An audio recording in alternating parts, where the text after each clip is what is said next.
Hello everyone, my name is Hannah Nelson, and in this presentation I'm going to take a deeper look at the infrastructure of aqueducts and cisterns in Constantinople. So before we begin, just a quick overview. First, we're going to do a recap of the who and the what of Byzantium, and then we're going to take a look at the aqueduct of Valens, the longest aqueduct in the Roman Empire. Then I'll discuss three underground cisterns, Theodosius, Philoxenos, and the Basilica cisterns. And then we're going to talk about two different open-air systems, and then I'm going to briefly explain the rationale for such an extensive water collection and storage system. So, in introduction, the city of Constantinople was founded by Constantine in AD 330. So it was actually a Roman city called Byzantium, and it was renamed Constantinopolis or Constantinople by Constantine the Great. So he was the newly appointed emperor of the recently formed Eastern Roman Empire. Now, while it was meant to be the new incarnation of Rome as the capital of the empire, it differed greatly in that its destiny and identity was now inextricably linked to Christianity, although it wouldn't become the official state religion until 50 years later with Theodosius I. So the East and West empires merged during the reign of Constantine's son, Constantinus, but they split again shortly after. It was kind of a tumultuous period of joining and splitting some more, and it was messy. But even when the empire proper fell in 395, Constantinople continued to flourish until the 15th century, when it was finally conquered by the Ottomans. So the aqueduct of Valens is over 150 miles long, which is about 250 kilometers, and that is more than 2.5 times the next longest aqueducts in Cologne and Carthage.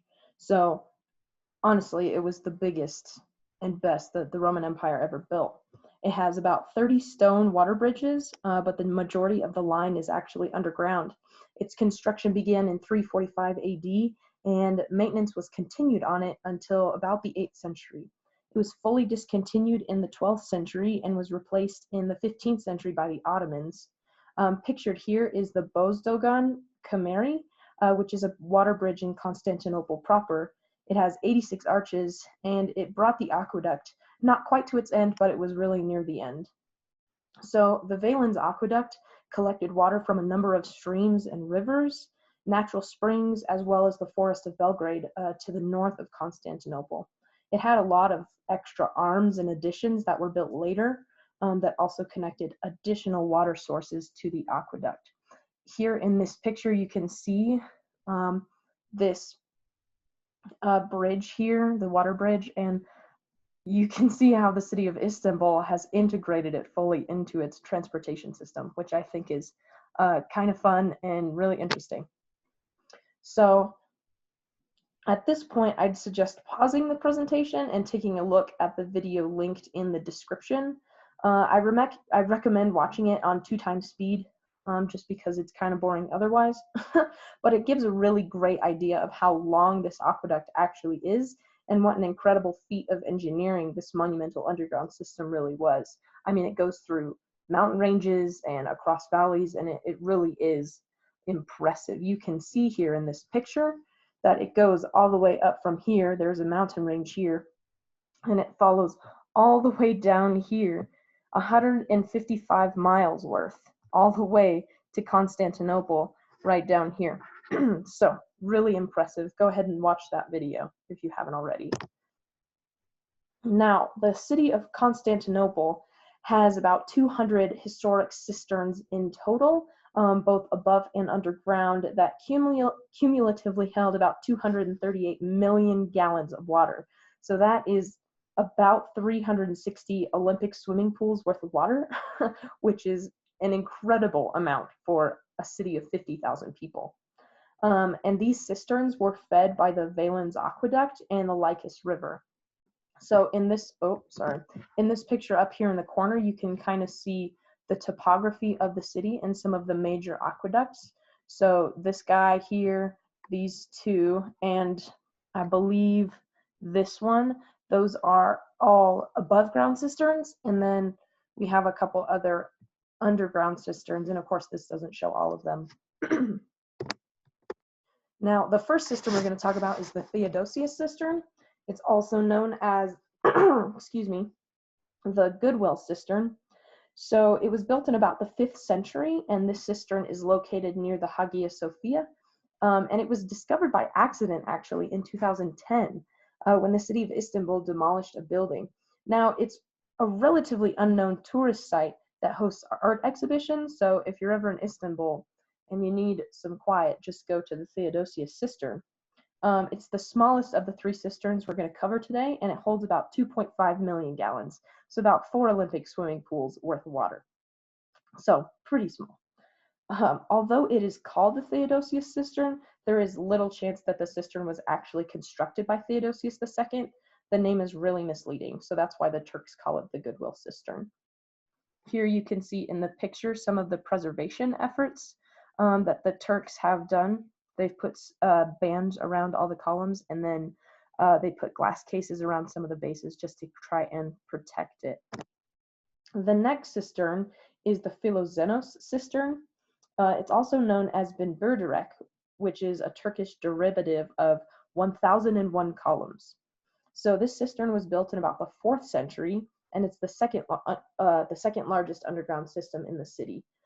It's located near the Hippodrome, and it is constructed with 2 columns placed one on top of another, and they're joined at the middle with a metal band. And you can kind of see that in the picture here. So this would be where the columns, the 2 stacked columns, would be joined. So after the Ottomans conquered the city, they actually used this cistern as a storage facility, and over the years, mud just accumulated and built up over the years, and it's now built up to almost the halfway point of the columns. So that's why this middle point is so low to the ground. So the rest of the column is actually buried underneath mud. So today, all that mud is covered with concrete, and the city has plans to use the space as a shopping center. So that's really interesting. It is, well, it holds about 16 Olympic swimming pools worth of water, and it was built by Justinian. Now, the final cistern that we're going to talk about is the Basilica cistern, which is also known as the Underground Palace. It was built in the 6th century by Justinian to combat a regular water shortage that happened in the summer months. So it's located near the Hagia Sophia and was built by repurposing blocks and columns from pagan temples. So you can see that evidence here in this picture. So these Medusa heads are actually the bases of 2 pillars in the Basilica cistern. And so the thought of the builders, I can imagine, is that after the cistern was built, it would be filled with water and never seen again. So really putting Medusa's head at the bottom of it, probably like it wasn't an aesthetic issue for the Christian builders that put them there. So here's another picture of just some of the architecture. This picture here on the left is called the Pillar of Tears, and it's actually supposed to represent like a cedar tree. It's another example of a repurposed column. And then here's a picture of the roof structure in the cistern and some of the more modern reinforcements and preservation efforts that they put in it. So now we're going to talk about open air cisterns, and here in the back you can kind of see a map of the layout of Constantinople. So here we would have had the aqueduct of Valens kind of coming through here, and then we have that bridge exposed with the traffic running under it. So that's this right here. The 2 cisterns we're going to talk about are this one and this one. And then you can see down here is the Hagia Sophia, the Basilica cistern, and then the Philoxenos cistern right next to the Hippodrome. So while underground cisterns were visually impressive, the majority of water was actually stored in open air cisterns. Today they don't hold water, but they're used as football fields, parks, or residential real estate. So 2 of the oldest cisterns are fed by the Valens Aqueduct, and they're the cisterns of Aetus and Aspar. So here's A2, here's Aspar. Together, they hold almost 170 Olympic-sized swimming pools worth of water. However, because they were open to the air, they probably weren't considered suitable for drinking water. Underground cisterns would have served this purpose better. Now, I'm sure you're wanting to see these a little more in depth. So here you go, kind of a more up close. This is actually a modern map of Istanbul and where the aqueducts would be. And here's actually a picture of their modern state. So this has actually kind of been turned into a garden area. Here's a palace that was built around the time that this the Aspar cistern was constructed. It holds about 89 Olympic swimming pools worth of water, which is an incredible, enormous amount. And then here is the A2 cistern, which you can see has been turned into a football or soccer field. And that holds slightly less water, but it's still an awful lot. I promised an explanation of why they needed all of this water. So before I get into that, though, I included this historic reconstruction map just because I love maps, and I think that this really captures what the city would have looked like. So again, here you have the Hippodrome, you have the Hagia Sophia, and then kind of in the back you can see some of the larger open air cisterns. And then here is that open air water bridge. And then they're thinking that there was probably another water bridge here and a couple more open air cisterns. So why did the city need all this water? While Constantinople is located in an incredibly strategic and defensible position, hemmed in by water on three sides and a pretty rough mountain range on the other side, there is one problem with the city. It only has a tiny little stream called the Lycus running through it. So not only is this not enough water to sustain a city of 50,000 people, but in a siege, the enemy needs only to dam up this little stream and the city would be defeated. And seeing this vulnerability, the emperors took steps. So they constructed the massive underground aqueducts, and they have an incredible water storage system. And so now, after they had built this, the city was practically siege-proof. And with its access to the coast and ample room for livestock, the city was well positioned to outweight invading armies. Now, however, due to seismic activity in the region, the aqueduct was actually a maintenance nightmare. It sustained really heavy damage in the 7th century, and it wasn't repaired for over 100 years. And much to the dismay of Constantinople, the Ottomans didn't siege the city, they simply just barged in.